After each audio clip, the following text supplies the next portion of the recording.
I'll call to order the City Council Standing Committee for Audit and Fiscal Sustainability. And I'll read the land acknowledgement statement. The City of Albany recognizes that we occupy the land originally protected by the Confederated Villages of Lishan. We acknowledge the genocide that took place on these lands and must make strides to repay the moral debt that is owed to this indigenous people, specifically the Ohlone tribe. We thank them we thank them for their contributions, which have transformed our community and will continue to bring forth growth and unity. The City of Albany commits to sustaining ongoing relationships with the tribe and together build a better future for all that now make this their home. City Clerk, if you could call roll, please. Member Jordan. Here. Member Mickey. Here. Let's see, first item on the agenda is approval of action minutes. Move approval. I'll second. Member Jordan. Yes. Member Mickey. Yes. Moving on to the next item, public comment. City Clerk, do we have any public comment? We don't have anyone in the audience here and no one online. Thank you, City Clerk. Moving on to item number 4, presentation 4-1, fiscal year 2025-26 mid-year budget review. Staff. Thank you. Good afternoon, committee members. Raina Schwartz, your finance director. We have a two-part presentation for you this afternoon. I will be making a presentation on the mid-year budget review itself, looking at our costs and revenues in the first half of the fiscal year. Go through that, questions, et cetera. And then we have Justin Rasuelo from PFM Asset Management, who will make a presentation on the December 31, 2025 quarter-ending investment report, which includes the first full quarter of the ESG reporting. We got a little snip in the one before that. It was about 30 days in. But that is also in that packet, and you can see it in the agenda packet as well. So that way we can break up the two sections, and hopefully it'll flow a little more smoothly that way. And if not, well, we'll just go along for the ride, right? All right, next up, first slide. The overview is that, not surprisingly, if we look at both expenses and revenues, expenses are a little over half, revenues are a little under half. The reason for that in general is that there are a number of large expenses that are front-loaded in the fiscal year. The UAL and insurance are some of the largest that are front-loaded. That means that we always see ourselves over 50% as a result in the first half of the year. The second thing is revenues, in terms of revenues received, are under because there are a number of revenue streams where we receive money, such as sales tax, some of our franchise fees, our utility user taxes. There's a lag in receipt of the actual cash. So if you look at the cash that comes in by halfway through the fiscal year, in the case of sales tax, it's 4 months out of 6, so it's drastically less than half. And we know that, and we can count up the payments we've gotten from the state passing through those revenues, and so we know what to expect for the year. Similarly, with the some of those larger tax bases, like I said, franchise fees, utility user tax, also property transfer tax. Through the end of December, we had received on average about 5 months of those revenues as opposed to 6 months. So each of those adds up. So by the time you come across all of those different revenue sources, you find that the cash numbers definitely come in at less than half, but we can see what the trend is and still do a reasonable projection for year end. But it is not a straight line projection of 2x times what's come in to date, because I'd be in front of you like crying great big tears if that were the case, and you'd be feeling quite sad as well. So thankfully we're not quite as sad as that. Next slide, please. So the audit results, this is fairly small, but you do have it available in your packet. As we talked about when the comprehensive financial report was presented, there was a pretty big swing from the time that the Q4 estimate, heavily caveated, was made and the actual ACFR. And that was, as we talked about, due to a cleanup in terms of how entries were made, and then a deep dive that was done by our accounting staff this year in ensuring that cash and equity in our accounts in the system all tied out. So cash and bank always tied out, but cash and equity, equity being all assets less liabilities, cash being one line, that means that when that analysis was done, it surfaced this mismatch that we had. And so correcting that mismatch to show the, essentially show things lined up with how they were actually, so it didn't change the actual situation, it changed how we were reporting it. And that's what resulted in that big swing. But we didn't have any less cash in the bank than we thought we had. We didn't have any less actual, less in terms of funding, and there wasn't any situation where it was a misuse or any other sort of malfeasance. It was absolutely making sure that those deeper accounting analyses were done and lined up those figures. So just a reminder as to why that looks a little different than it looked in Q4, but that this year's, or in FY25, that big cleanup that was done was an effort that was many years in the making. And so that is always our plan, that we've, captured those big pieces, and so we don't expect them. Never say never to anything, but I don't expect to see anything like that coming through FY26. Taking a look at the revenue side of the house, generally speaking, we see revenues, property taxes are, next slide please. Property taxes are actually running fairly strong, which is great. We are a predominantly property tax jurisdiction, and so we like to see very strong property taxes.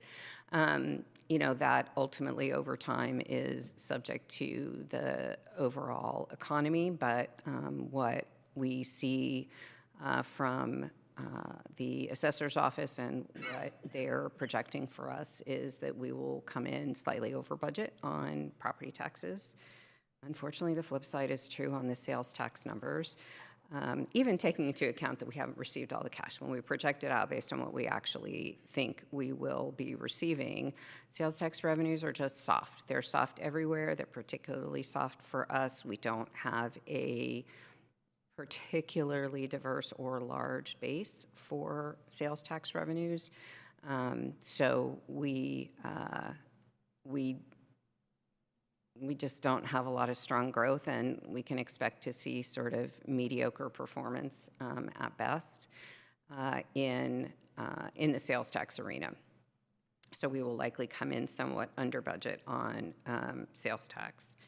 A couple of the other revenue sources are a little bit up, a little bit down. The only other one I really want to address is, if we can go to the next slide, please. So franchise tax licenses, surprisingly, our construction permits are going well, so we like to see that.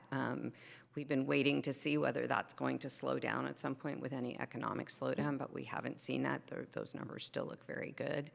And the only other area that I was going to talk about other than those that you see there is everybody's favorite topic, transfers in. So as a reminder, transfers in are places where we collect special revenues that can only be used for certain purposes. We spend out of the general fund, and where those expenses are eligible to be paid for by those special revenues, we transfer money in, like transferring money in from a savings account to your checking account for a particular purpose.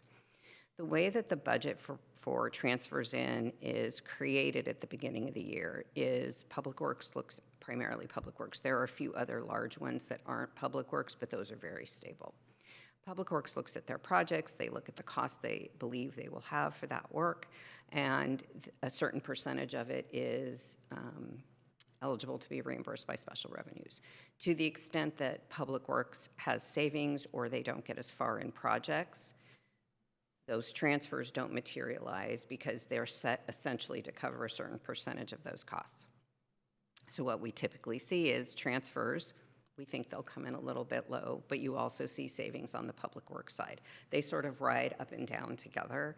So we're a lot closer on the transfers in numbers than we used to be by virtue of tightening up the budgeting and doing the transfers 4 times a year as opposed to once a year, which was really hard to follow.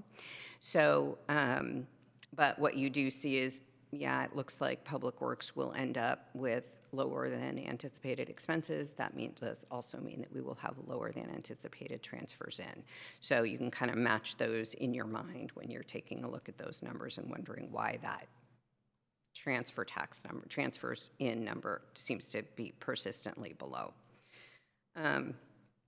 Next slide. If we go on to the expenditure side of the house, absent those front-loaded payments, we are at about 50%. With those front-loaded payments, we come in at closer to the 58%. There are 2 categories. One are things like pension and pension and insurance. The other is we had 2, as I believe will be on the next council agenda, some recognition potentially. No, we will not. At some time, you may have some recognition for firefighters who had been with the city 25, 30 years. And so those have payouts when we have long-term employees who retire. And so that is going to bump your fire budget and push your fire budget over for FY26. So we know that. We sort of anticipated it, and then when the actual numbers came in, it was still a shocking amount, but that's okay. The other piece that we have, if we go on to the next slide, please. In addition to the retirements in the fire department, we have had some extraordinary equipment repairs, so we're making those repairs, and that will put a little bit of extra pressure on the fire department budget this year. And then the costs for the November 2024 election, which seems like it was an eternity ago, because it was, those bills are coming due and being paid now. And so they weren't budgeted in this fiscal year, and they are quite large. And so, again, that is pushing the general government function or the administrative function over budget in a way that we wouldn't have anticipated. So that's also putting pressure, and you can see that in the overall expenditure numbers. Everybody else is pretty much coming in right around budget or just under. We don't know for certain, but everything else seems to be fairly steady. But we do see the pressure in those couple of areas. So on the revenue side, pressure, but generally a little bit positive. On the expenditure side, pressure to the extent that it's there, pushing it a little bit to the negative side, and kind of a mixed bag when you look across the board. However, when you look across the board, and we can go to the last slide, please, the cautiously optimistic view is that we will be at a balanced budget at year end as well. That was hard fought to get there. I think it's going to be hard fought to keep it there.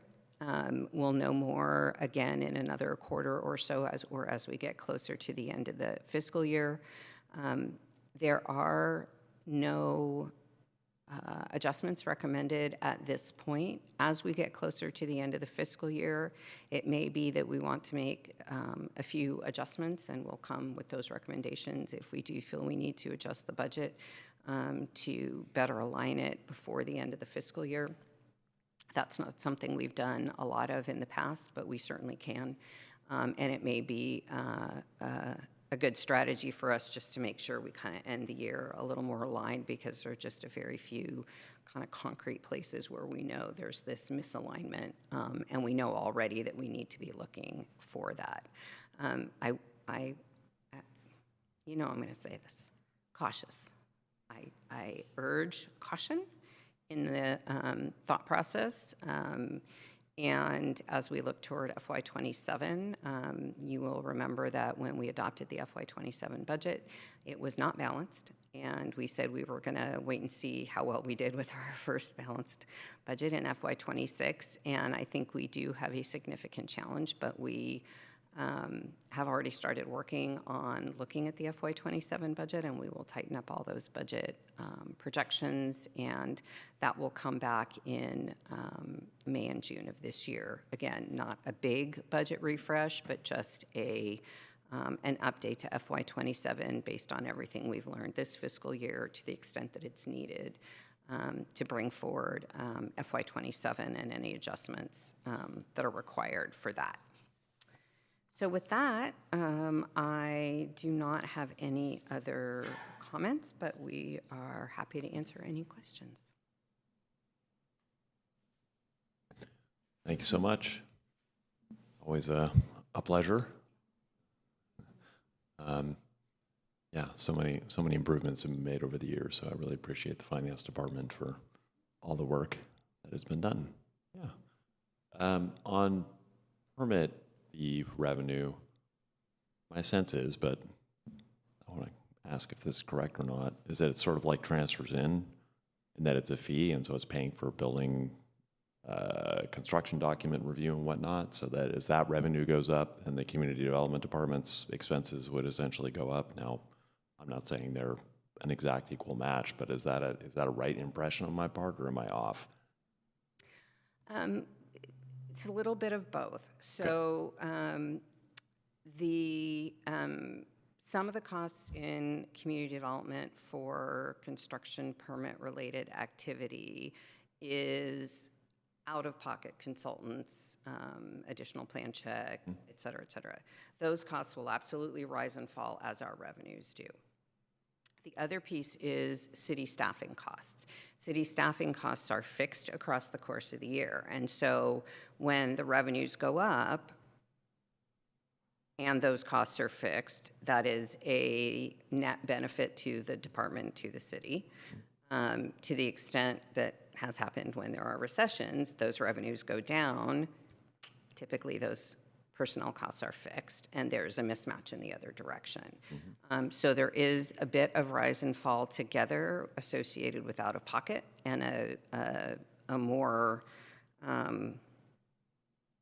sort of, or a less connected relationship between staffing costs and permit revenues for those portions of the cost recovery. Thank you.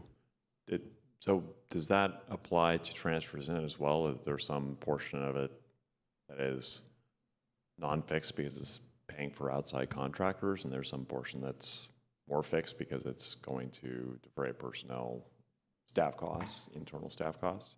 Yes, I believe that, yes.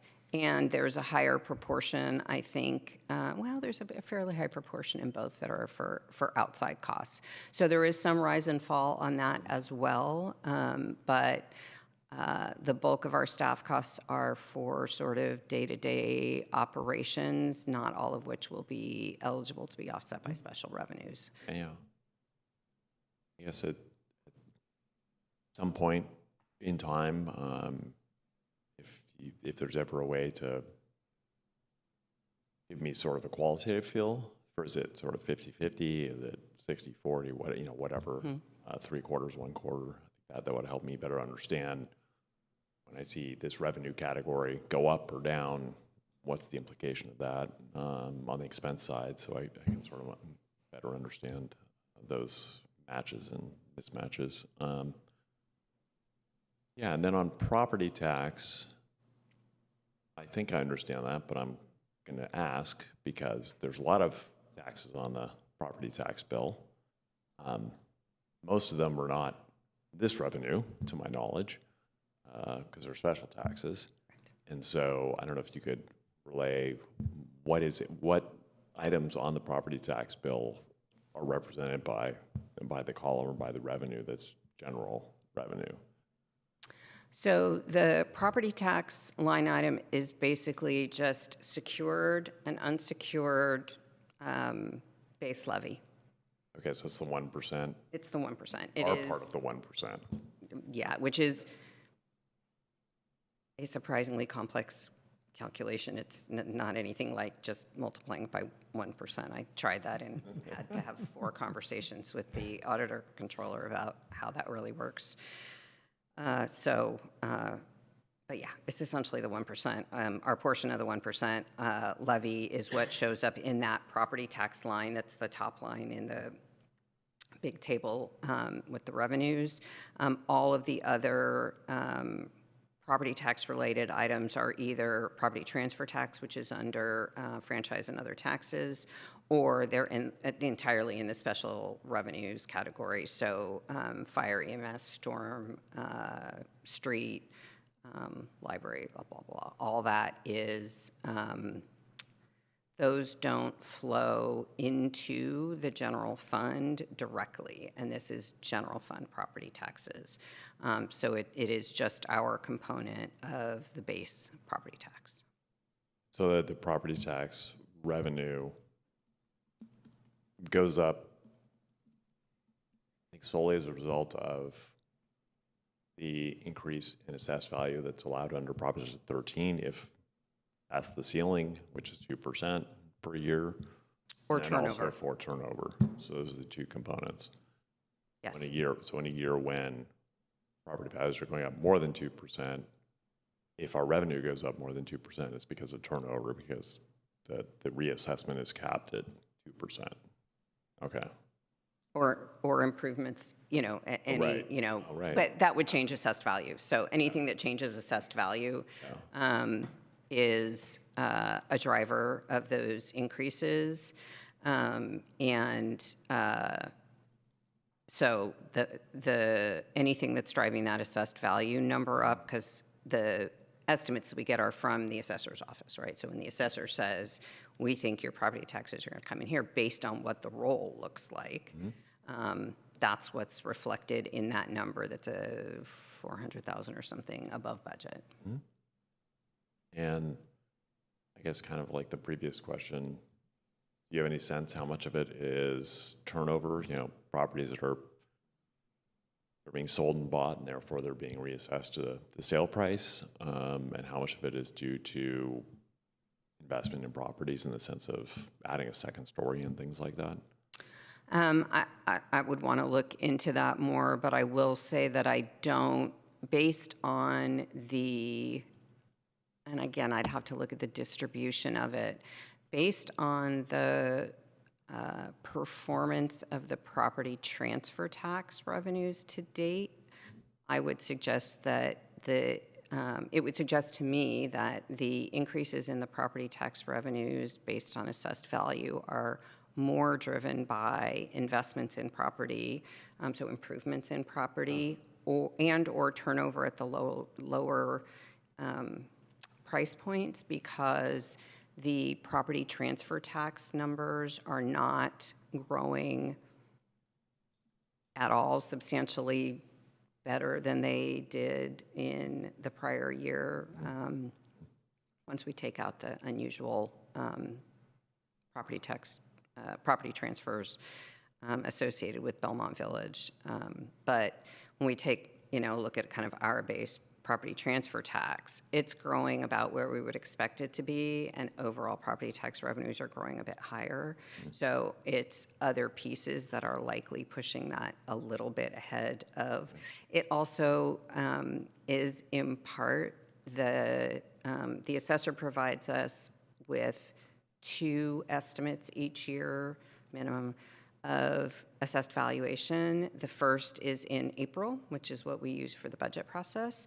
The second is in, I think, July or August, kind of a confirmation.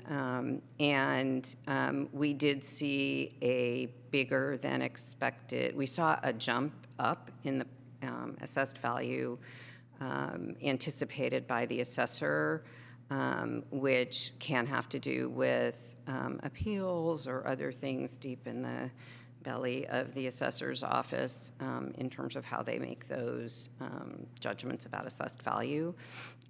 So again, we can look at the performance of property tax or any revenue source in two ways. One, we can look at how did it perform last year and how do we think it's performing this year? Or we can look at it this year and say, how did we budget it and how do we think it's performing against budget? So the increase against budget is probably a little bit of both in the sense that it is a better estimate from the assessor's office of the assessed value, but it's also because it might have been a lower one and we built the budget off of that. And so it's a little bit of wanting to be clear about what we're comparing against when we ask those questions, because they produce similar but different results because you're comparing two slightly different things. So I always want to try to be clear when we're talking about budget to actual versus when we're talking about sort of true performance year over year. So the numbers that are in that chart are budget to actual, what we anticipate against budgeted values. I didn't do the analysis at the time, or I can't tell you off the top of my head the year-to-year performance, but typically the budget grows by a little bit, and we're growing a little bit better than that. So we're growing a little bit better than we thought we would be. Yeah. Just want to make sure that we're always trying to be sure we're talking about the same things that we're measuring, because I've had that circular conversation too many times. Thank you.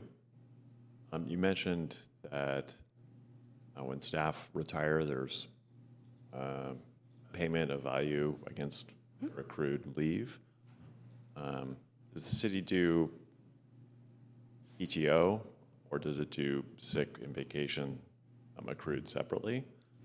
And whichever the answer is there a limit on the accrual for either or any component?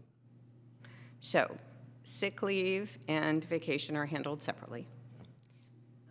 Sick leave is most often when employees leave to retire, it's converted to PERS credit, to service credit. Okay. And so goes into every other, crazy CalPERS calculation that comes back around to the city and UAL and all the rest of that stuff. We don't write PERS a check for 1,000 hours, but it does come back through the system to be a cost for us, but there's no cash cost to us. There is a limit on sick leave hours. Yeah, well, for everybody else, though. 1,440 hours is the maximum sick leave that can be converted to service credit. That's the max can be accrued and converted to service credit, except for fire, where there's a more complicated calculation, but the cap is effectively 2,000 hours. A year, approximately. A year of service credit. I mean, the 1,440 is about 3/4 of a year, and firefighters a year generally. It's not quite a year, but yeah, it's that. So that's that. On the vacation side, there is also a cap. It is 2 times the annual accrual. It's the cap in the system. There is a cap on vacation. It varies by the MOU. It is more or less, I think, across the board, something like 2 times the annual accrual. So by the time employees reach the later stages of their career, if they're earning 6, 7 weeks of vacation, double that, that's about the maximum. That's a very rough number without going into each of the, so there is a cap on that. There are occasional exceptions to that. We did have one with one of the recently retired employees that just, as a result, he had a much higher accrual on one of them. And so that was a bigger cost to us, longtime employee. And so we do cap it in general to keep that lid on it. But you know, we did have those two big retirements this year, which.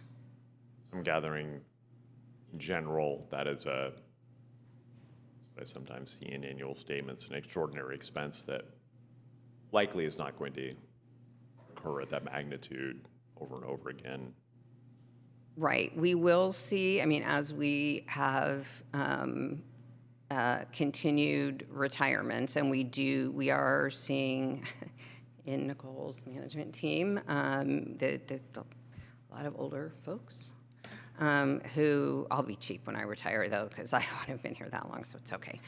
Some people come back. It's there's only so many times I can be reborn into this position. But so I think we will see slightly higher than, you know, maybe historic averages over the next several years, but I think this year was an exceptionally high year. Really unusual, just based on the particulars of the situation. Yeah, great. Thank you very much. Oh, one last question. I didn't think to look at it, and you may not know off the top of your head. What was the UAL payment for 3.514 Oh, okay. ish. Okay. For some reason, I had in mind it 3.7, was like somewhere over- between 3.5 and 3.7. No, Okay. it was 3.7. I think I budgeted Okay. 3.7. hiccup, 3.7. And the max again, is, if I recall, 2031 is over 5, like 5.1 or something like that. Something like that. Okay. All right. Just try to keep that in my head because that's That's a delta that is to a be delta to concerned about. yes. It will be interesting to see. There are two things that will affect the next at least 2 years of our UAL payments. One is that CalPERS has had another good year of returns through June 30, 2025, which helps just keep the lid on the pace of the increases, which is helpful. The second, though, is that CalPERS has, as they do at least every 4 years, made some changes in the methodology. We're not quite sure how those are going to play out, and so we'll see what the impact is on the UAL for that. So they take a look at their, asset allocation. They take a look at the actuarial tables. They take a look at demographic changes, et cetera. And so those all go into the anticipated changes in rates. So that has a bigger impact on the contribution rates than the UAL per se. And the market has a very big impact on the UAL. Vague recollection that the market return has also a sort of counterposing effect that I thought CalPERS set up some plan that when the market returns were high, it would take the opportunity to reduce its rate of return because it was too optimistic over the long term. Very good memory. However, so yes, at one point in time, 4 or 5 years ago, the CalPERS board had in fact implemented, and I don't remember what it was like a risk allocation strategy or something, which meant that when the market did really well, they said, oh, we're just kidding, we're going to lower our discount rate, our presumed rate of return. And so while we could save you money because the market's making up the money, just kidding, we're going to change it so you still owe us as much or more. That's a slightly cynical version of the methodology behind that calculation. 2-3 years ago, I guess it was the 24 returns, which I think were good. The board CalPERS board made a decision to change that to not be automatic. So they can choose to change the discount rate in response to a higher than anticipated return or not. And for 24 and for 25, the board did not and has not taken action to reduce the discount rate as a result of those higher level returns. So it's no longer automatic, that counterintuitive change that kind of offset the good news of the market. But it's still in the repertoire of tools that the board can use to help manage costs overall for the big fund. But they haven't done it they didn't do it in response to 24 and they didn't do it in response to 25. I don't know how I feel about that. Sort of Damocles kind of hanging over. Yeah, that's right. a little, if you're going to do it, then do it then. It's a little alarming, or short-termism in a way. You don't shoot us. We're here now. Let something in the future. So what is it? Again, I don't expect you to know this, but is it like 6.8%? Mm-hmm. It's 6.8, and it has been at 6.8 for at least 3 or 4 years. I think like into that plan you mentioned, I have a vague memory that was 6.5 was like what they wanted to get to eventually. I don't remember if they had set a bottom limit. They might have, but it started at the sort of most recent set of downswings started at 7.25, I think, and they brought it down to 7 and then to 6.8. Okay. So they made some progress. Oh yeah, they have made it more conservative, but they have stopped short of automatic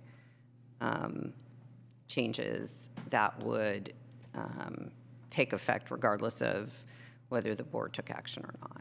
Yeah, that's another thing I keep in mind, obviously, because it's like, what's the exposure for the city there? Like, what is that floor that you might decide to go to whenever they want, and we have no control over that. So, yeah. There are a lot of assumptions that CalPERS makes that have significant impacts for all of us, and trying to keep them all in your head is an admirable thing. I think it's difficult, and I do this for a living, so I. Well, I only kept one of them in my head. That's the but. Okay, you're way ahead of most people. I'll tell you that. All right. Well, thank you very much for the answers to all those questions and discussion. Thank you, Chair. I'll also thank you for the wonderful work. The one question I had was just a percentage number that stood out, but on a dollar amount wasn't that big, but I think you've already answered it. It was the other expenses under city clerk, which were 208% of, but Yeah, in the overall budget isn't her budget. Yeah, in the overall budget wasn't a large amount of money, but not often that you see something register our voters. Yes, not often that you see something that's 208% of the budget. I could take maybe some iota of responsibility for that because the registrar of voters have been charging. Well, we had that letter that we sent, and so I encouraged the city to try to hold the registrars to task by not paying those, and eventually the city attorney was like, "Look, we got to pay these," so that's why I got displaced fiscal year. Yep. I guess that's what it was, but I was glad to hear that that's what it was. Let's see, with that, I will, those are questions, so I'll open it up for any public comment. No one online. All right, not seeing any public comment, any discussion? All right. At my time. Okay. Well, again, thank you, staff. Thank you, Councilmember Jordan, for the questions, because I also was interested in understanding where the property real estate tax is, what percentage that was, and what that was from, so that was great. Right. Great man. Let's see, so with that, I guess we're done with the first item of this staff update. We'll move on to the second one, which is a quarterly investment report. And Justin will make that presentation.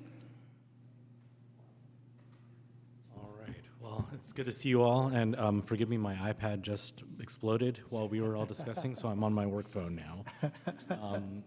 I'm delighted to be with you all. I mean, I think as I've said probably before, the city should be really proud of the ESG strategy that it put forth. So I'm going to be going over that reporting as well this quarter, and also trying to get you up to speed as to how things have kind of shaken up since the beginning of the year. I mean, I think I've had several meetings, frankly, where on a Monday after a long weekend, we talk about Greenland being taken over or credit card fees being capped at 10%, which frankly do have meaningful impact to investments we make on behalf of the city.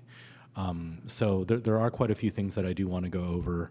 And, you know, as usual, I'll just begin on, I believe it's page 4 of this slide deck, where we just talked through current market themes. And, you know, I think the three things I would focus on before we get to that slide, as I think it's still loading up, is there are some still big question marks surrounding, for example, the Fed's independence. So we talk about Lisa Cook potentially being ousted from her seat, dependent on how the Supreme Court might decide things. I think that the initial discussion was perhaps we might hear a certain ruling around that, maybe within perhaps now 4 weeks, maybe next week. I mean, I think there've been a lot of sort of discussions around that. Aside from that, there was the naming of the next successor to the chairmanship of the FOMC, as Chair Powell is expected to relinquish his seat in May. That said, he may continue to stay on with the FOMC. We don't precisely know what may happen, but I think the tea leaves are clear. There is going to be a new chair in May, and with that, potentially probably a rate cut sometime shortly thereafter, as the president has been so vocal about that in naming the new chair. Lastly, obviously the geopolitical, much larger sort of considerations surrounding Venezuela and Greenland. Those certainly are still concerns for the market and will have meaningful impact, for example, to tariffs. So, you know, we'll continue to keep a close eye on that, despite, again, potential discussions about IEEPA tariffs being invalidated at the Supreme Court level. There's a lot of news that we continue to keep a close eye on, and I hope that you all will appreciate that we'll navigate this together. And I'll invite your questions as we go through the deck. So if we could actually rewind one slide, two slides. Yeah, I guess we'll just start here then. You know, I'll just go through the normal sort of discussion surrounding the Fed's dual mandate of inflation, maintaining maximum goods price affordability, and employment, maintaining maximum employment. So here you can see that, frankly, during the quarter, this is the period October 1st through December 31st, we think that there have been some gaps in data collection, primarily due to the federal government shutdown in October. So you see that the consumer price index on this page, both headline and core CPI, fell to around 2.6, 2.7%. What we wanted to illustrate was that through September, on the right side of the page, we did see market increase in key goods. So this is clean data through September for the 3 months annualized relative to 2024. And you can see here those numbers show an increase. Chair Powell, in his press conference almost 2 weeks ago now, had said that the lag for inflationary data sort of lags is probably going to be in the rearview mirror in the next month or two. So hopefully we'll have a much better picture as to what inflation looks like, and that may lend itself to helping the Fed decide where it might want to take its target rate in the coming months. The next slide speaks to labor, and I think the key takeaway here, similar to the prior quarters, is that the labor market is cooling. We saw in the quarter lagged data from the DOGE cuts earlier in the year, and that's really where we saw a drag on change in non-farm payrolls month to month, ultimately lending to essentially a negative 22,000 loss each month during the quarter. The good news, I'll try to be positive here, is that the unemployment rate still seems to be fairly range bound. So we bounced around 4 to 4.5%. We hit 4.5. We're down to 4.4%. We were supposed to see a jobs report on Friday. That has now been delayed to Wednesday of this week. There were previous headlines on Friday from third-party data providers that we looked to during the government shutdown, namely Challenger Day and Christmas. They spoke to some pretty remarkable layoff announcements. So you've heard about probably, I believe UPS and Amazon were probably the two big ones that we heard of, with over 100,000 job layoffs announced. That said, these are only announcements, and that's the way that Challenger looks to gather its data. They're just trying to look through press releases, news releases, earnings reports, those sorts of factors to determine whether or not things are positive or negative, or characterize the labor market in some way. With respect to probably the key measures the Fed looks to as you look to unemployment, again, we still think things look relatively okay, but there are still downside risks. And I think that we saw the Fed lower rates last year because of their worries about the labor market getting away from them more quickly than, for example, inflation. And we think that they may still continue to lean that way going forward. So again, we'll look to these data as they become available. The next slide speaks to the K-shaped economy. So, I feel that I can be pretty transparent with this body. We're really trying to illustrate here the more pronounced income inequality that has really changed the way our economy and U.S. gross domestic product growth has taken place over the past several years and more recently. Here you can see on the left side of the page how GDP has changed quarter to quarter. It should be no surprise we had folks bring in a lot of goods prior to tariff announcements in April, and that's why we saw a drag on GDP and negative GDP the first part of the year. As we move through the year, we see those imported goods drawn down, and frankly, the consumer is still remaining quite resilient in spending. In fact, the third quarter GDP number on this page was 4.3. It was more recently revised upwards to 4.4%. We don't yet have fourth quarter numbers, but based on preliminary holiday spending and earnings reports, one would expect continued increase in GDP for the fourth quarter. The right side of the page speaks to the lowest quartile and highest quartile wage growth or income groups and their wage growth. So you can see that through the pandemic, every group essentially, or both of these groups, saw meaningful increase to their wages. You can think about mobility, especially on the lower end, surrounding minimum wage sort of discussions. We saw a lot of that during the pandemic. And since then, it seems that the wage growth has really kind of fallen off for a lot of the lower quartile earners, and for the highest quartile earners, more recently it has plateaued. So now you're starting to see a dispersion, right, where it seems like higher income earners are generally empowered with additional wage growth relative to their lower income cohorts. Chair Powell, I think, speaks to this quite clearly in his quote at the top of the page. The top third of earners accounts for way more than a third of the consumption. So it's a good question how sustainable that is. This continues to be another major concern, I think, for the Fed as it thinks about its monetary policy and where it wishes to guide rates. And we'll continue to keep a close eye on this. I don't know how long the millionaires and billionaires will continue to sustain, for example, GDP growth in excess of, call it, 3%, 4%. I mean, with 70% of consumption tied to gross domestic product, I think I would be cautious about how sustainable this truly is going forward. The next page speaks to just factors that we think about. I don't mean to discount perhaps some of the things toward the left side of the page. You think about retail cards, student loan delinquencies, credit card delinquencies, those sorts of things. While it seems like perhaps those are beginning to, say, plateau, especially on the credit card side, I like to kind of lean toward the positive things that we hear about more recently in the news, right? Where when you think about potentially lower rates with respect to Fed monetary policy and the target rate being lowered, that should spur additional sort of corporate spending, perhaps lower mortgages, perhaps folks' ability to spend and be lent more money. We also see tailwinds from the tax and reconciliation bill, and frankly, the consumer still continuing to be resilient with their spending.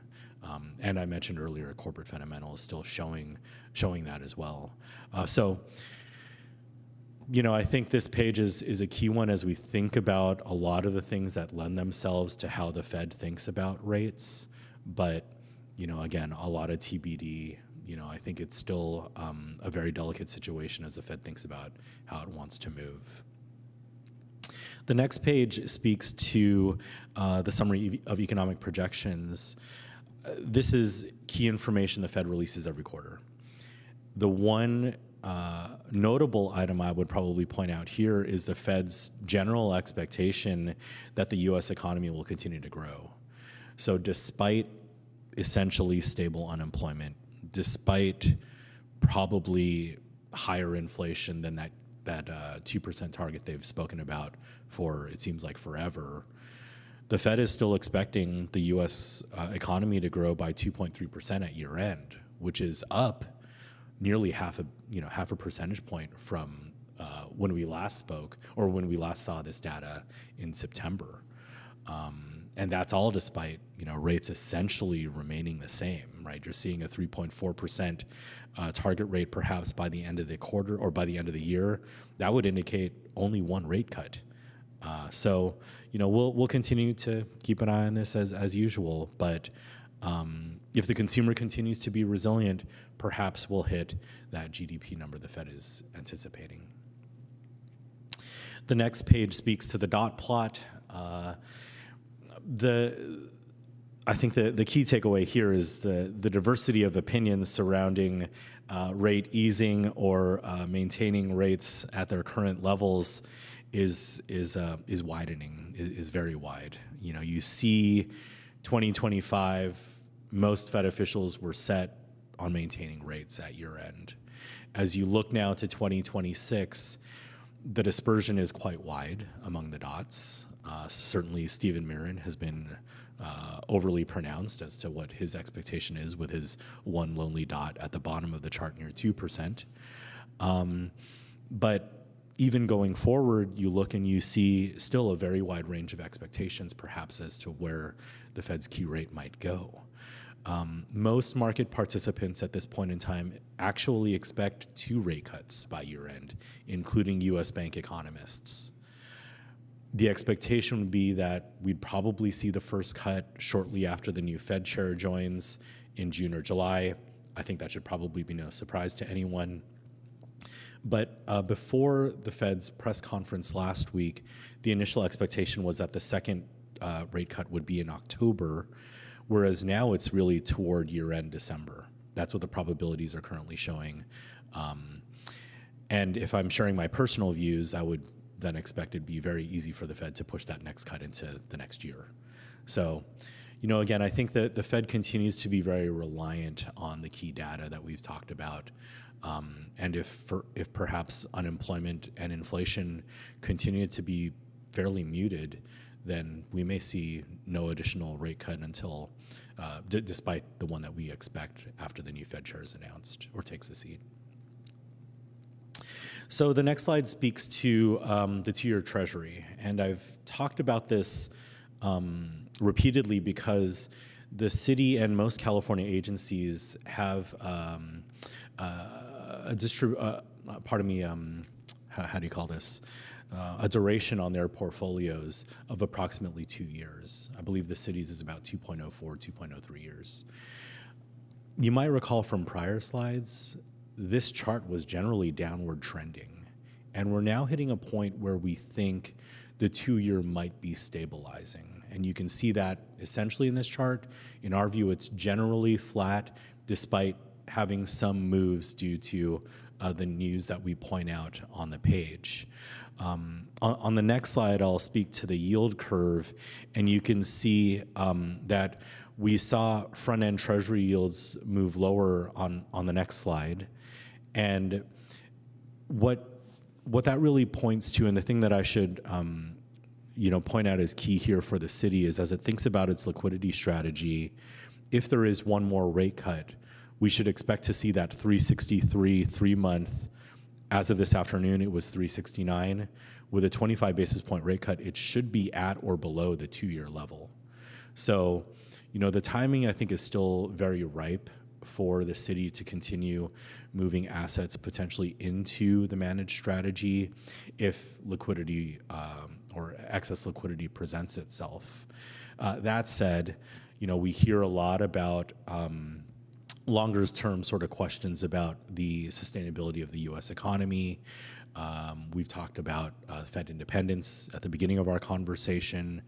We also heard perhaps this morning about news from both China and Japan about unloading potentially U.S. treasuries that they hold sizable amounts of.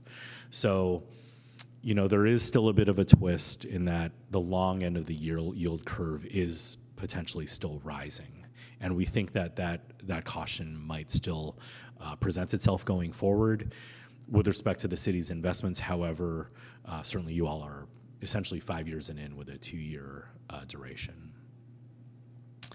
The next slide speaks to sector yield spread. So this is a new chart. I'll walk you through this briefly relative to what we've seen in prior quarters where we showed agencies, mortgage-backed securities, corporate bonds, and asset-backed securities, all with squiggly lines showing their 1-year and quarterly values. We think this probably shows a much more helpful illustration for what spreads actually look like. So you can see on this slide the 1-year range of 1 to 5 year spreads among the different asset classes relative to U.S. Treasuries. So U.S. Treasuries are essentially the zero line, the black line at the bottom. As you look to the 1-year range, for example, you can see in the middle of the page, AAA corporates with spreads of between, call it, 10 and 60 basis points higher than U.S. Treasuries. The yellow dots on the page indicate where we ended the quarter. And what I would share with you here is that as the U.S. economy, frankly, has still been pretty strong, spread levels have been very tight. And that's indicated by the yellow dots generally being toward the bottom end of the 2025 ranges. The one area where we did continue to see a solid value was in AAA auto asset-backed securities, and we did purchase several of those for the city, and I'll be speaking about those in a moment. The next slide just speaks to excess returns, and you can see the tight spreads illustrated here also in the fourth quarter on the left side of the page, showing between 2 basis points and 7 basis points for the assets we purchase on behalf of the city. And for the year, still attractive returns up to 87 basis points for the past 1 year period. The next slide, I believe, shows, total returns. So here again, tight spreads on the left side for the fourth quarter on a total return basis relative to U.S. Treasuries, also shown on this page. So you're looking at between 2 basis points to 14 basis points. Well, actually, I should take that back. We don't buy corporate triple Bs for the city, but between 2 and 7 basis points for many of the holdings that we purchased during the quarter, and still pretty attractive 1-year returns that I think still maintain that solid safety and liquidity that's demanded of the investment portfolio with some additional incremental income. The next slide, So this is where I wanted to further emphasize the continued longevity of the strategy that we've deployed for the city. So you all have a 0 to 5 year U.S. Treasury benchmark index. As I mentioned, the duration on the portfolio is about 2 years. So we're showing here historical 2-year Treasury yields relative to 5, 10, and 20-year averages.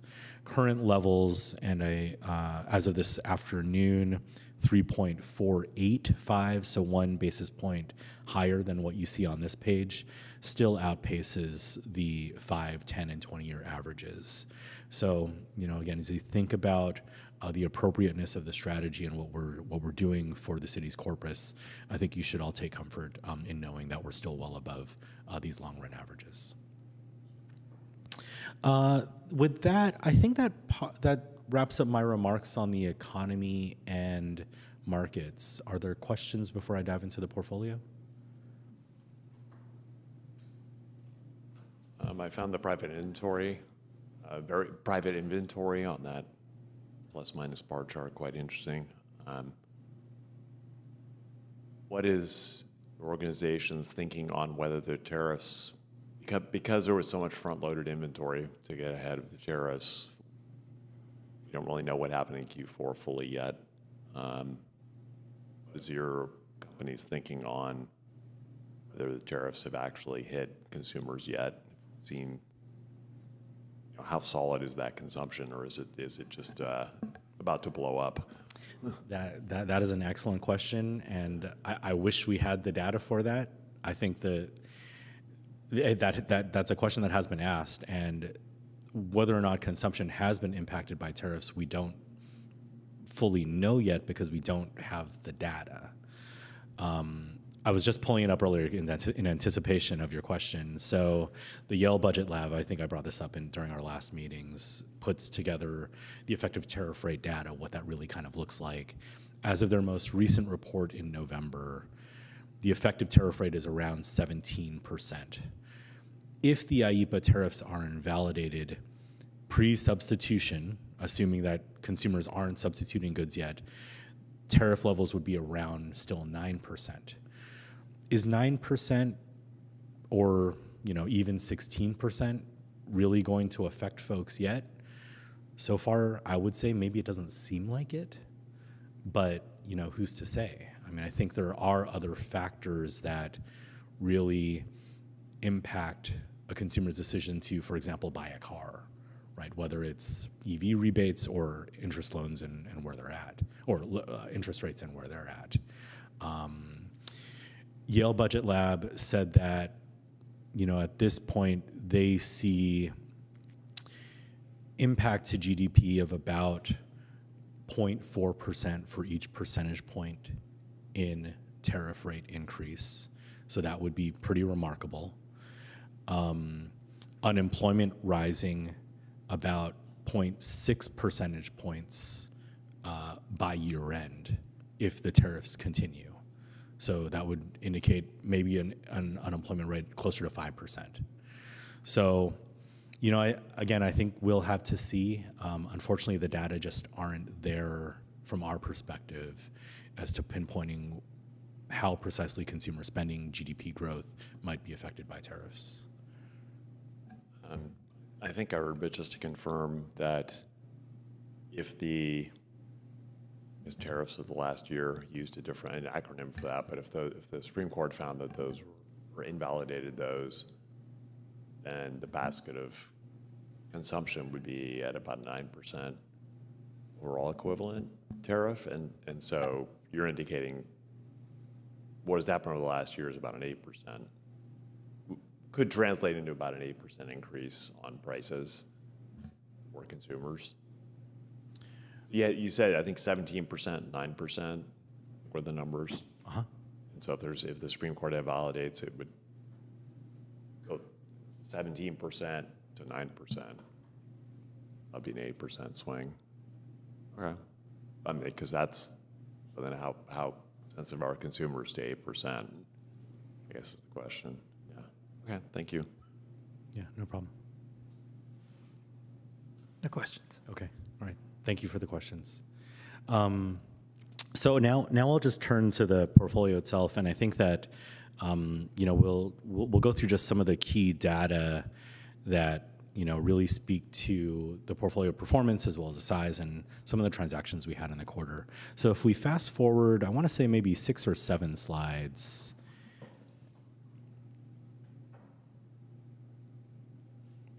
Okay, and one more. And one more. All right, thank you. So the portfolio snapshot just speaks to, again, a lot of the key data. So the portfolio at 12/31 showed market value of $31.1 million. Effective duration was 101.0% of the benchmark duration, so slightly higher. I should also share with the committee that because we think the 2-year is probably stabilizing, you should probably not be surprised if we begin to extend the portfolio's effective duration a bit longer relative to the benchmark in the next quarter plus. So we're going to begin making those moves as we move through the year. Yield at cost, that reflects the earnings of the portfolio as if it's held over time, including interest, maturities, paydowns, and the like. That was 4.45. That is down from 4.58 when we last spoke about June. Yield at market, that was 3.85. That represents the yield on the portfolio if we sold it entirely at the end of the quarter. Expectedly, as yields have fallen, this is lower than the 4.21% we spoke about back in June. Credit quality in the portfolio has improved, now 67% rated AA and higher by S&P. That's up from 61% when we last spoke in June. And I just want to call out the green slice of the pie there with 3% not rated. That's really due to other rating agencies rating the transactions, probably Moody's or Fitch. So all of the portfolio assets continue to be invested in line with the investment portfolio. If we turn to the next slide, I believe we have issuer diversification. And here you can see the long list of issuers that we invest in on behalf of the city. In fact, it's not just on this page, but also the next slide. You can see a second set of names, including the asset-backed securities, some of which we did purchase this quarter. I'll call those out briefly. So you'll see Ally Auto Receivables Trust, Capital One Financial, that represents a segment of auto receivables that they also securitize, as well as BMW Vehicle Lease Trust. So those are high-quality BMW leases also added to the portfolio this quarter. Those showed coupons of between 3.96 and 4.03. So relative to the U.S. Treasuries that we purchased, those were as low as about 2.74 and as high as 4.625, but again, I think still showing relative value compared to their U.S. Treasury benchmark assets. The next slide, I believe, also speaks to, here we go, sector allocations. I think that the interesting thing here is that we continue to work with the diversification strategy. So you'll see the agency commercial mortgage-backed securities still maintain about 22%, but corporate bonds still level at about 25.5%. And asset-backed securities at about 14.4%. U.S. Treasuries, again, you should not be surprised, are dominating the portfolio with the safety and liquidity mandates that are required. The next page speaks to the movements that we made in the portfolio. So in addition to those asset-backed securities we purchased of about $520,000 and the U.S. Treasuries we purchased of about $2.7 million during the quarter, there were numerous corporate names that we also purchased for the city. Truist Bank, Novartis, Northern Trust, Merck, Comcast, Cisco, Amazon, and Alphabet. All of these with coupons up to 4.85%. So still a great time to be fixed income investors, I would say. And do not be surprised, again, as we extend duration and as we participate in a lot of these new sort of fixed income offerings from a lot of these companies issuing for their AI spend in the coming months. So there should be much more activity to report on in the coming quarters. The next slide, I believe, might be my last one, speaking to portfolio performance. And, I'll just speak to the numbers here and then try to provide some analysis.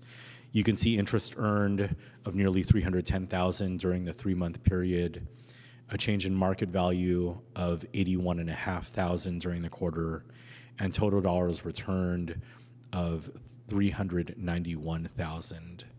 we outperformed the benchmark by 10 basis points, generating total portfolio return of 1.2%. During the year, you can see those numbers as well, and outperformance to the benchmark of 21 basis points. So, yes, no, 41 basis points, I'm sorry. I think the one thing I would emphasize, as I have in the past, is the interest earned number. Again, because of the portfolio duration, we should continue to see this sustained for maybe a bit longer. So as you annualize 309,000, that outpaces the one-year number just by a sliver. So it's beginning to potentially wane, and maybe next quarter that interest earned number may begin to fall a bit. And if you take that one-year number and look at it on a quarterly basis, it's about $300,123. So, again, we're still trying hard to lock in higher interest earnings and coupons for the city going forward. That's why, again, you shouldn't be surprised if you see duration moving beyond 100, 101% of benchmark, because we want to continue to maintain total returns that outperform the benchmark. And with that, I'll pause for more questions. So I think I caught that extending the duration was tied to feeling the forecast that the 2-year rate is going to stay range bound.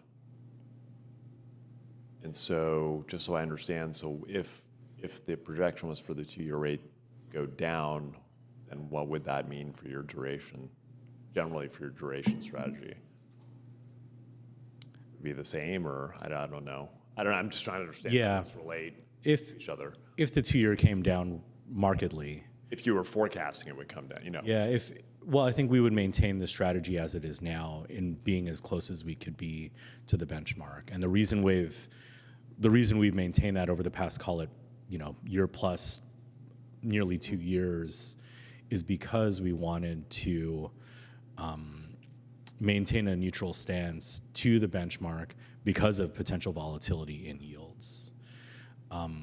As I mentioned, our expectation at this point in time is that perhaps the 2-year might be stable, and that might offer us some flexibility to extend duration. So we are thinking and looking at that for many California strategies, including yours.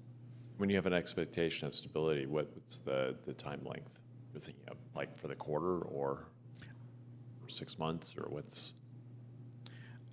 That's another great question. I would say probably for the duration of the portfolio, right? So if the portfolio is at a 2-year duration, we might expect, and as you look to if we reround to the dot plot, I think we saw 1 rate cut this year, 1 rate cut next year.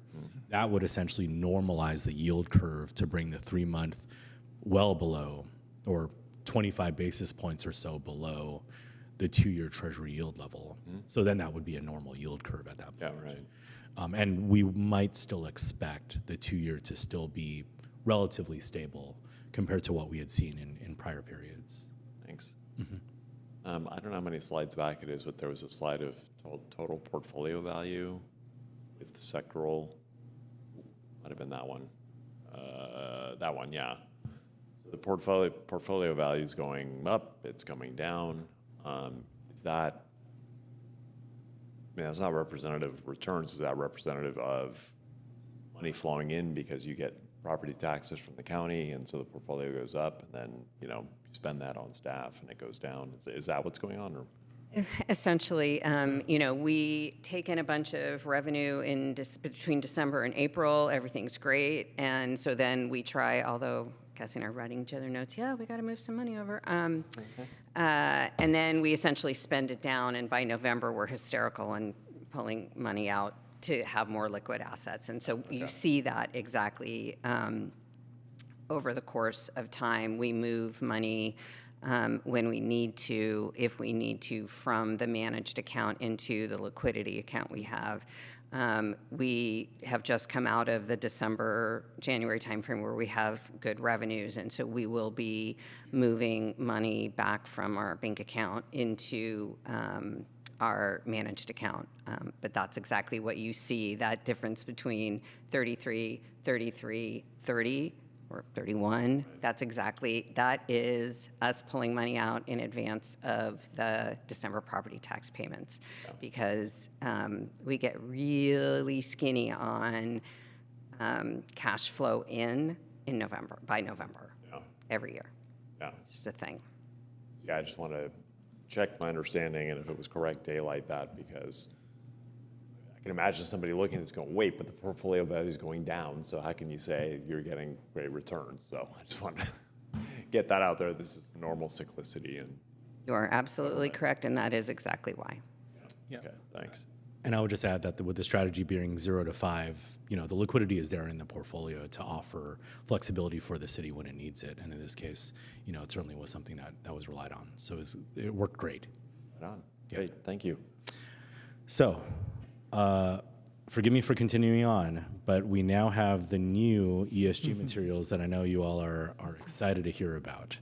So, as we go through this information, please interrupt me with questions.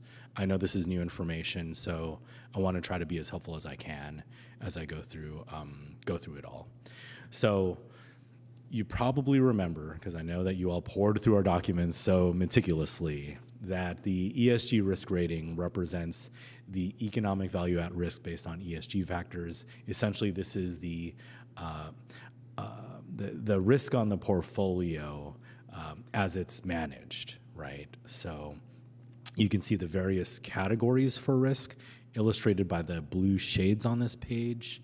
And, I think, frankly, there's still a lot of good news that we have to talk about. So first, from a high level, as you think about the portfolio, the majority of it is looked at, is rated, and can be evaluated by the risk composition that we put forth. So 51 out of 55 portfolio issuers are actually rated. Compared to last quarter, it was 50 out of 54. So you got one additional tick, though the universe size of the portfolio has increased by 1 as well. Total market value of the rated portfolio is $22.3 million. That is actually down slightly from $22.8 million last quarter, but up on a percentage basis. So now it is 72% of the portfolio that is rated compared to 69%.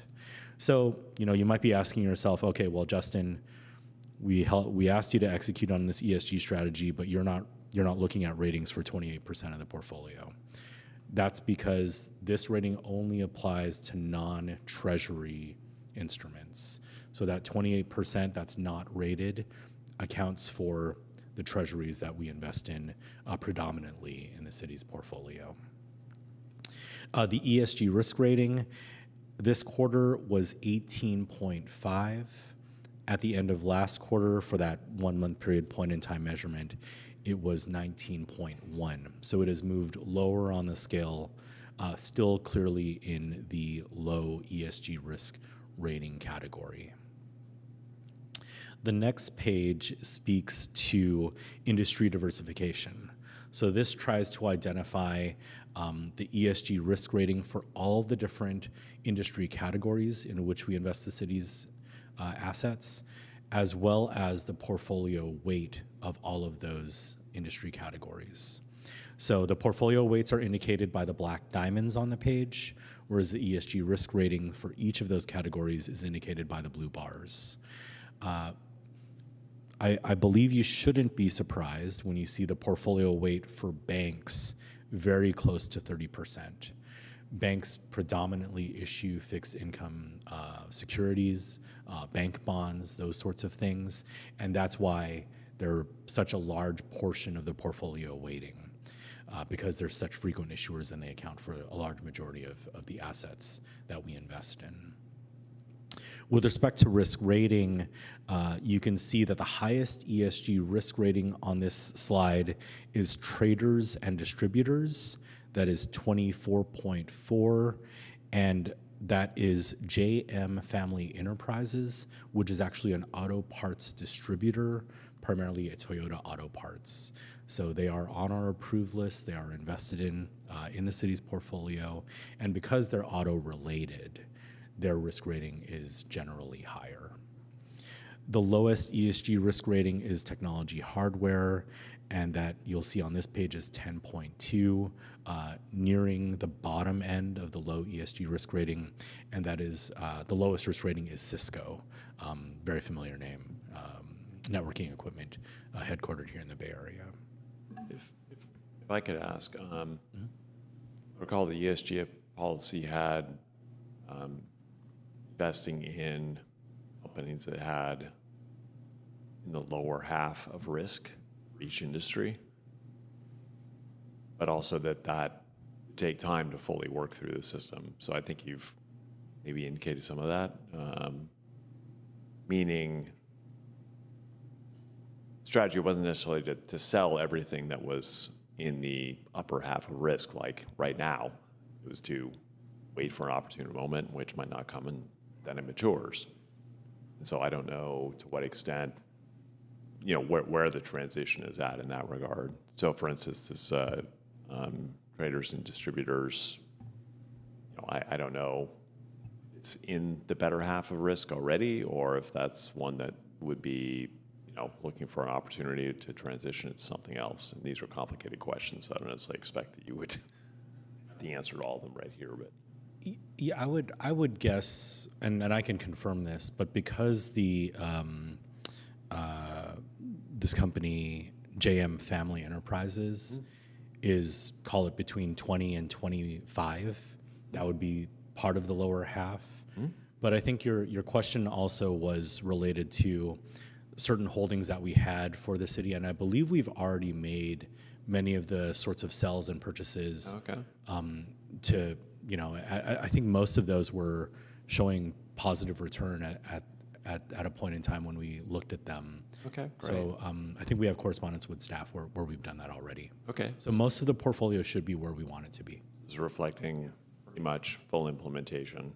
Yeah, I think so. I think so. And the rules are in place so that future purchases will be stopped if they're outside of the policy. Great, thank you. Yeah, no problem. While we're on this slide,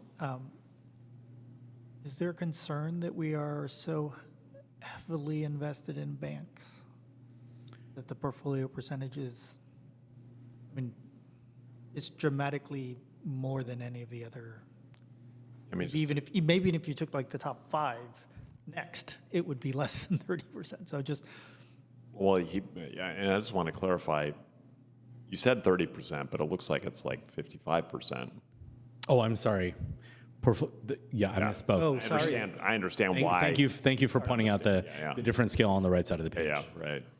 So it's over half of the industry. Oh, sorry, I'm reading it wrong. Yes. Well, no, we sorted it out. Yeah. I just want to make sure it was on the record. Yeah. Yeah, no, I think that's a fair question. We still maintain asset concentration relative to what's described in the investment policy. I think that moving, for example, into other sorts of industry categories, certainly presents other sorts of risks that, we may not fully understand at this point in time, but I think that banks still represent, and you can see on this slide, ESG risk rating that's still generally low, at that 18.9% rating. So, I think banks still present some good opportunities for us to deploy the city's investment portfolio, especially because there's such frequent issuers. There's nice callability. Oftentimes, those bank bonds are called within 1 year. So, there's nice liquidity that can be achieved in those bank holdings as well. Is this I guess what I think of, or you're called retail banks versus investment banks, or is it both in this category? I think it's both in this category, and we can speak to, when I get to, there's a later page that shows the sort of bottom half of ratings and the sort of top half of ratings. You'll see many of the banks kind of listed there, but for example, there aren't many community or smaller banks that are approved by the U.S. Bank or our credit team. We generally like larger banks with, stressed capital structures that can withstand, I want to say, close to like 200+% of what we saw during the Great Financial Crisis. Mm-hmm. So there is ample liquidity among a lot of the banks that we purchase because, again, the real mandate, not to diminish the ESG strategy, but the real mandate is safety and liquidity, followed by yield. It's reminding me of vaguely that I think of B of A as like a retail bank, but I almost also sort of remembering there's some legislation passed years ago that broke down the barrier between them a bit. I can't recall. It's a very vague memory, so be erroneous goes to my mind. Yeah, I'm not sure. I mean, Okay. we don't purchase U.S. Bank, for example, because we're not frankly permitted to. We are, we want to buy our own bonds for our clients. But I'm surprised to always learn that U.S. Bank, despite being this kind of super regional bank now they call it, is now like the 4th largest bank in the country, despite being what I thought was a much smaller bank. Yeah. And the reason I asked about the investment banks is because buying issuance from the investment banks is, that they're investing in these other industries, so it's kind of a proxy for diversification. I never really thought about that before. So if you buy just bonds or shares from an investment bank, then you are getting their diversification. But what is their diversification? So it's sort of it's not hidden because they have to report it publicly, but there's diversification within that. You thought anyway. I'll take that further on my own sometime. Thanks. And I just wanted to offer, because I found the email, it was on October 24th or so that we sold PACCAR Financial Corp. And National Rural Utility Co-op, which were not permitted by the ESG strategy. So those are no longer held in the city's portfolio. I remember seeing PACCAR and thinking, I don't know what it is, but it sounds kind of ominous. And I guess in that regard, since we had ESG policy conversation, Sustainalytics seems to have taken down its public-facing lookup function, which so it was helpful for me in doing research that we got it under the wire before they made that go away, because I was able to look up a lot of different things. So, and even then, you couldn't look up the E, the S, and the G, but they at least let you look up the ESG aggregate score. And last time I looked, that was gone. So, Okay. All right. So I just wanted to turn now. There are 2 more slides I wanted to share. The first one is just on sector analysis. So this shows the broad sectors for what we purchase, specifically asset-backed securities, corporate notes, commercial paper, CDs, and then federal agency and mortgage-backed securities. So the ratings ranges and averages by sector are what you see here. The ranges in blue, the averages by the gray bars.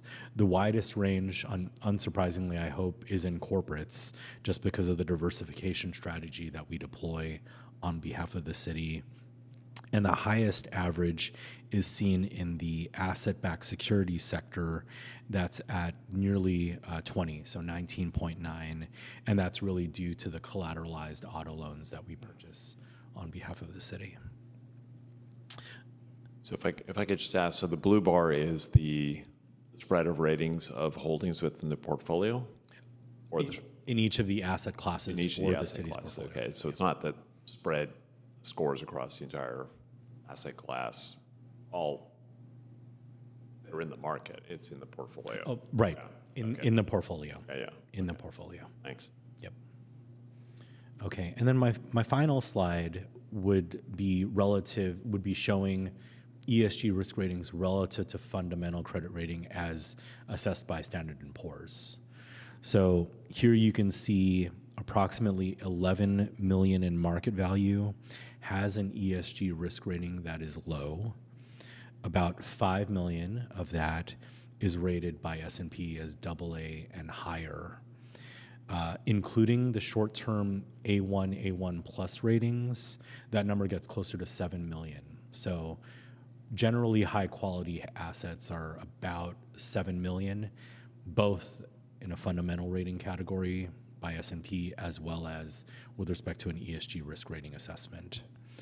As we move down the rating scale, you can see that average risk rating essentially lowers. That's on the bottom end of the chart. You can see AAAs, for example, at 19.9, whereas BBBs are closer to 15.4. But I would still say that this portfolio, with the benchmarks we have now as to how we can measure the risk of the portfolio, we have a good guide as to how the ESG performance is for constituents and folks like you. The next couple slides just show the top and bottom sort of issuers. So the top 25, you can see Cisco at the top of this page, and then the next page just shows the bottom 25, and you can see JM Family Enterprises at the top of this page. So with that, I'll pause again for any additional questions. Questions? Okay. Well, I'll turn it back then to Raina, if there's anything else. Thank you, Justin. Just to confirm, you were correct that the ESG policy says they must be in the better 50th percent. But, lower is better, so higher, it's the higher percent, better part. Let's just say the better 50%. And my memory of my conversations with Justin were that there were 2 rounds of sales in advance of maturity or 2 rounds that identified holdings that were not in compliance with the criteria, and in both cases they were able to sell and settle without a loss. And so I believe we are essentially fully implemented in the ESG policy at this point, except to the extent that things change, but there was relatively little in the portfolio that was not in alignment, and so we were able to move relatively quickly to pushing us into alignment with those ESG criteria, including the overall risk rating category and the sub-industry percentile being in the better half of performers from an ESG standpoint. So with that, I thank you to Justin, and you've got your ESG ratings, and we are rocking and rolling from an investment standpoint. Thank you. City Clerk, are there any public comments on this portion? Perfect. Well, thank you so much, Justin. Any final comments on this item? I'm good. Thank you, Chair. All right.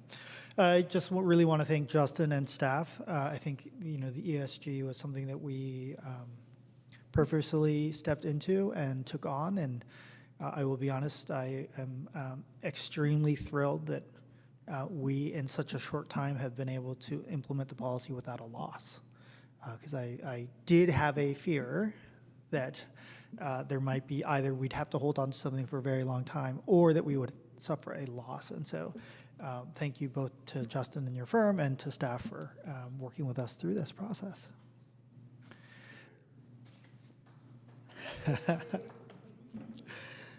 Let's see, I'm going to give it to the agenda. So with that, we can close item 4. And let's see, then we move on to item 6, announcements. Any announcements? Any announcements from staff? With no announcements, I'll adjourn our meeting at 6:04 p.m. Thank you, everyone.